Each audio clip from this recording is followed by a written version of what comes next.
পথকে বেছে নেবে। তার জন্য যদি আমাদেরকে শাহাদাতের পথ বেছে নিতে হয়, আমরা পিছপা হব না ইনশাআল্লাহ। ভাইরা, এই 35তম দিনে আপনাদেরকে একটা কথাই জানাই, একদল যখন আন্দোলন করি তখন দেখবেন বলবে নির্বাচন বানচাল করতে চায়। আবার যখন আন্দোলন দু একদিন আমরা স্থগিত রাখি, তখন আবার ওই একই দল বলে যে এরা এজেন্সির কাছ থেকে টাকা খেয়ে এরপরে এই কার্যক্রমগুলো করছে।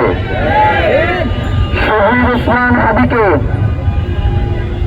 এমন কোন এজেন্সি নাই, এমন কোন সরকার নাই যারা তাকে বিভিন্ন মাধ্যমে প্রলোভন না দিছে। শহীদ ওসমান হাদি সবসময় দাঁড়াই একটা কথা বলতো, তোমাদের কাছে শত সহস্র কোটি টাকা থাকতে পারে, কিন্তু আমি ওসমান হাদি ওই জায়গায় দাঁড়ায় বললাম শুধু আমি নয়, আমাদের টিমকে কেনার টাকা তোমাদের কাছে নাই। সুতরাং আপনারা এইটা মনে রাখবেন যে শহীদ ওসমান হাদিকে যারা হত্যা করেছে তাদের বিচার নিশ্চিত না করা পর্যন্ত আমরা এই লড়াই ছেড়ে যাব না। আমরা এই লড়াই অবশ্যই চালিয়ে যাব।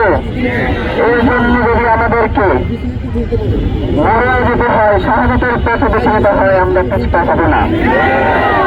গত কয়েকদিন ধরে দেখছি শহীদ ওসমান হাদির ভাই বোনেরা যখন উচিত কথাগুলো বলবার চেষ্টা করছে, যখন তারা বলিষ্ঠভাবে এই খুনের পেছনে কারণ রয়েছে তাদেরকে ইঙ্গিত করবার চেষ্টা করছে, তখন তাদেরকে খুনের আসামি বানানোর একটা চেষ্টা করা হচ্ছে।